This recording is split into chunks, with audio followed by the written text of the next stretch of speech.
White coat day എന്നൊരു ആഘോഷത്തെക്കുറിച്ച് നിങ്ങൾ എപ്പോഴെങ്കിലും കേട്ടിട്ടുണ്ടോ എന്നെനിക്കറിയില്ല. സത്യം പറഞ്ഞാൽ ഞാൻ കേട്ടിരുന്നില്ല. ഈ കഴിഞ്ഞ ഓഗസ്റ്റ് മാസത്തിൽ അമേരിക്ക സന്ദർശിച്ചപ്പോൾ അവിടെ വിർജീനിയ യൂണിവേഴ്സിറ്റിയിൽ പോകാനുള്ളൊരു അവസരമുണ്ട്. തോമസ് ജെഫേഴ്സൺ സ്ഥാപിച്ചതാണ് വിർജീനിയ യൂണിവേഴ്സിറ്റി. അവിടുന്ന് അധികം ദൂരമല്ല അദ്ദേഹത്തിൻ്റെ താമസ സ്ഥലവും അദ്ദേഹം അന്ത്യവിശ്രമം കൊള്ളുന്ന സ്ഥലവുമായ മോണ്ടിച്ചില്ലോ. ഈ മോണ്ടിച്ചില്ലോയിൽ പോയിട്ട് തിരിച്ചു വരുന്ന വഴിക്കാണ് വിർജീനിയ യൂണിവേഴ്സിറ്റി കൂടി കാണാനുള്ള ഒരു അവസരം കിട്ടിയത്. അവിടെ ചെന്ന് ആ വലിയ സർവകലാശാലയുടെ വളപ്പിൽ കൂടി നടക്കുമ്പോഴാണ് ഒരു മലയാളി കുടുംബത്തെ കണ്ടുമുട്ടിയത്. ഇവർ കൊല്ലം ജില്ലയിലെ പൂതക്കുളം എന്ന സ്ഥലത്ത് നിന്ന് വന്നവരാണ്.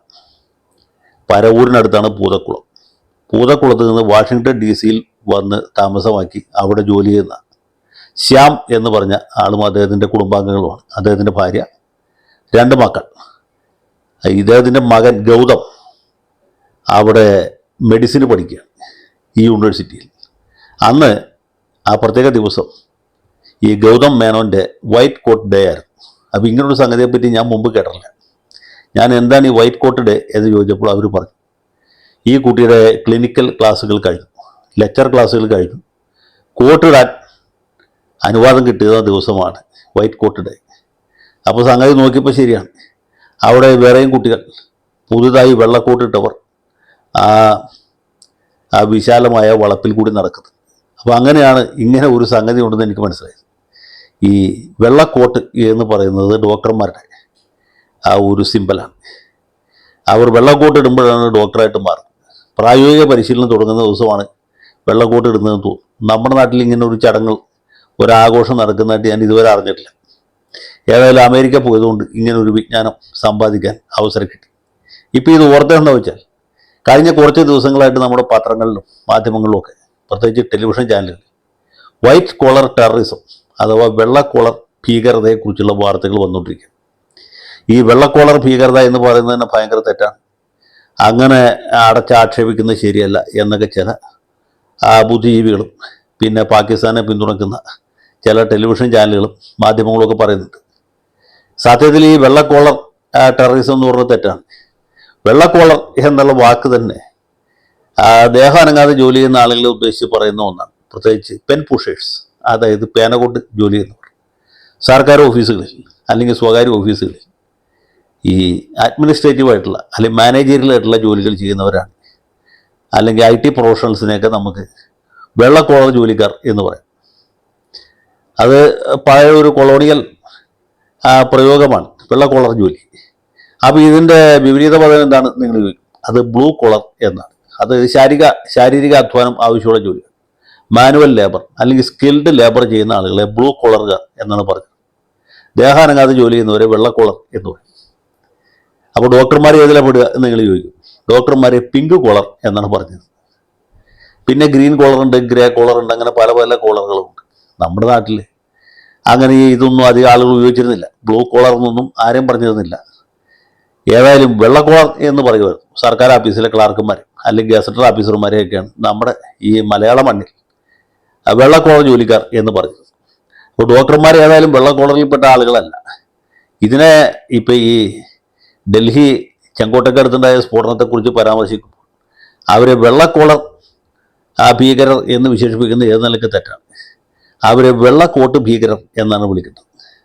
കാരണം ഈ വെള്ളക്കോട്ട് അണിയാൻ അവസരം കിട്ടിയ ആതുര ശുശ്രൂഷയ്ക്ക് വേണ്ടി ജീവിതം ഒഴിഞ്ഞു വച്ചിരിക്കുന്നു എന്ന് കരുതപ്പെടുന്ന ആളുകൾ, അല്ലെങ്കിൽ അതിനെ പ്രതിജ്ഞ ചെയ്ത ആളുകൾ, ഹിപ്പോക്രാറ്റസ് ഓത്ത് എന്ന് പറഞ്ഞൊരു സാധനമുണ്ട്. ഏത് നിലയ്ക്ക് മനുഷ്യൻ്റെ ജീവൻ രക്ഷിച്ചോളാം എന്ന ഒരു പ്രതിജ്ഞ എടുത്തിട്ടാണ് ഇവർ ഡോക്ടർമാരായിട്ട് ഈ കഴുത്തിൽ സ്റ്റെതസ്കോപ്പൊക്കെ തൂക്കി പുറത്തേക്ക് ഇറങ്ങുന്നത്. അങ്ങനെ പ്രതിജ്ഞ എടുത്തിട്ടുള്ള ആളുകൾ ഏത് നിലയ്ക്കും മനുഷ്യരെ കൊന്നുകളയാം എന്ന് വിചാരിച്ച് ടൺ കണക്കിന് അമോണിയം നൈട്രേറ്റ് അല്ലെങ്കിൽ ജലാറ്റിൻ, അതുമല്ലെങ്കിൽ RDX ഒക്കെ ശേഖരിച്ച് വെച്ച് മനുഷ്യരെ പൊട്ടിച്ച് കൊല്ലുന്ന പരിപാടിക്ക് ഒരു കാരണവശാലും വൈറ്റ് കോളർ ടെററിസം എന്ന് പറയാൻ പറ്റില്ല. വെള്ളക്കോളറുകാർക്ക് ഇതുമായിട്ടൊരു ബന്ധമില്ല. ഇത് ചെയ്യുന്ന വെള്ളക്കോട്ടുകാരാണ്. അതായത് മെഡിക്കൽ കോളേജിൽ അനാട്ടമി, ഫിസിയോളജിയും അല്ലെങ്കിൽ കാർഡിയോളജിയും ഒക്കെ പഠിക്കുന്നതിന് പകരം ബോംബ് നിർമ്മാണം പഠിക്കും. അല്ലെങ്കിൽ ബോംബിൻ്റെ പ്രത്യയശാസ്ത്രവും അതിൻ്റെ സൈദ്ധാന്തിക പരിസരങ്ങളും പഠിച്ച് മസ്തിഷ്ക പ്രക്ഷാളനം നടത്തി റോഡിലേക്ക് ഇറങ്ങുക. എന്തിന്? വഴി കൂടി പോകുന്ന പാവപ്പെട്ട ആൾക്കാരെ ബോംബ് വെച്ച് കൊല്ലാനായിട്ട്. തീവ്രവാദികൾ പോലുമല്ല. തീവ്രവാദികൾ എന്ന് പറഞ്ഞാൽ പോലീസിനെ പട്ടാളത്തിലേക്ക് ആക്രമിക്കുന്നവരാണ്, അല്ലെങ്കിൽ ഏതെങ്കിലും രാഷ്ട്രീയ നേതാക്കന്മാരെ വെടിവെച്ച് കൊല്ലുന്നവരാണ്. നിരപരാധികളായ ആളുകളെ, നിസ്സഹായരായ പാവം മനുഷ്യരെ ജാതി മത ഭേദമില്ല കൂടാതെ ബോംബ് വെച്ച് കൊല്ലുന്നവരെ ഭീകരപ്രവർത്തകർ അഥവാ ടെററിസ്റ്റുകൾ എന്നാണ് പറയുന്നത്. അവർ തീവ്രവാദികളല്ല, അതിനേക്കാളും ഗ്രേഡ് കൂടിയ ഭീകരപ്രവർത്തകരാണ്.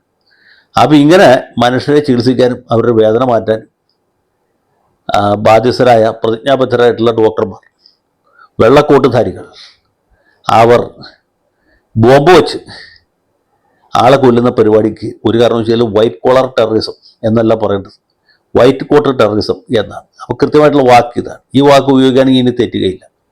ഇത് പറയുമ്പോൾ ഇത് അൽ ഫല സർവകലാശാലയ്ക്ക് മാത്രമായിട്ട് ചുരുക്കി കാണേണ്ടതില്ല.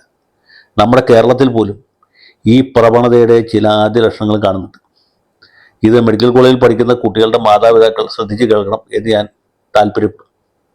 കേരളത്തിലെ ചില മെഡിക്കൽ കോളേജുകളിലെങ്കിലും ഈ ജമാഅത്തെ ഇസ്ലാമിയുടെയും പോപ്പുലർ ഫ്രണ്ടിൻ്റെയും ആശയങ്ങളെ പിന്തുടരുന്ന ഒരു വിദ്യാർത്ഥി സംഘടന പ്രവർത്തിക്കുന്നുണ്ട്. അതിൻ്റെ പേര് ഇൻഡിപെൻഡൻറ്റ് എന്ന മറ്റുമാണ്. ഈ സംഘടനയിൽപ്പെട്ട ആളുകൾ ഇതുപോലുള്ള ആശയങ്ങൾ വ്യാപകമായിട്ട് പ്രചരിപ്പിക്കുന്നുണ്ട്. ഇതിൻ്റെ അർത്ഥം ഇൻഡിപെൻഡൻ്റ് എന്ന് പറഞ്ഞ സംഘടനയിൽ ചേർന്ന കുട്ടികളെല്ലാവരും തന്നെ ഭാവിയിൽ തീവ്രവാദികളോ ഭീകരപ്രവർത്തകരോ ചാവേറുകളോ ആയിത്തീരും എന്നുള്ളതല്ല. അവരിൽ 99% അല്ലെങ്കിൽ 99.9% ആളുകളും നല്ല ഡോക്ടർമാരായി തീരും. അവർ നന്നായിട്ട് ചികിത്സിക്കും, കൃത്യമായിട്ട് മരുന്ന് എഴുതരും, അല്ലെങ്കിൽ സർജറി നടത്തും, നമ്മുടെയൊക്കെ ജീവൻ രക്ഷിക്കും. പക്ഷേ ഇതിൽപ്പെട്ട ആളുകൾ തീവ്രവാദികൾ അല്ലെങ്കിൽ ഭീകരപ്രവർത്തകരായി പോകാനുള്ള സാധ്യത വളരെ കൂടുതലാണ്. എൻ്റെ അറിവ് ശരിയാണെങ്കിൽ ചില മെഡിക്കൽ കോളേജിലെ യൂണിയനൊക്കെ ഇവരാണ് ഭരിക്കുന്നത്. ആ നിലയിലേക്ക് ഇത് വിദ്യാർത്ഥികളുടെ ഇടയിൽ വലിയ സ്വീകാര്യം നേടിയിരിക്കും. അപ്പം ഇങ്ങനെ ഒരു സാഹചര്യത്തിലേക്ക് നമ്മുടെ കൊച്ചു കേരളം, നമ്മുടെ പ്രബുദ്ധ കേരളം, നമ്മുടെ നവോത്ഥാന കേരളം കൂടി വളർന്ന് വികസിച്ചുകൊണ്ടിരിക്കുകയാണ്. തീവ്രവാദിയായി തീരാനും ചാവേറായി പൊട്ടിത്തെറിക്കാനും ആരും ജമ്മു കാശ്മീരിൽ പോകണമെന്നില്ല. ഇപ്പോൾ കേരളത്തിൽ തന്നെ അതിന് സൗകര്യവും സാഹചര്യങ്ങളും ഒരുക്കിക്കൊണ്ടിരിക്കുന്നു എന്നുള്ളതാണ് ഞാൻ ഈ പറഞ്ഞതിൻ്റെ സാരാംശം. ഇത് പറയുമ്പോൾ ഒരുപാട് ആളുകൾ എന്നെ കുറ്റപ്പെടുത്തും, എന്നെ കല്ല് വിളിച്ചറിയും. ഇയാൾ കേരളത്തിലെ മെഡിക്കൽ വിദ്യാർത്ഥികളെ ആകമാനം അടച്ച് ആക്ഷേപിച്ചു എന്ന് പറയും. സത്യമതല്ല. യഥാർത്ഥത്തിൽ ഇതുപോലുള്ള പ്രവണതകൾ നമ്മുടെ നാട്ടിലുമുണ്ട്.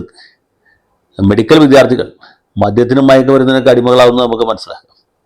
പക്ഷേ ഈ മതമൗലികവാദത്തിനും തീവ്രവാദത്തിനും ചാവേർ സ്ഫോടനത്തിനും തയ്യാറാകുന്നത് ഒരു കാരണവശാലും നമുക്കത് ഉൾക്കൊള്ളാൻ കഴിയുകയില്ല.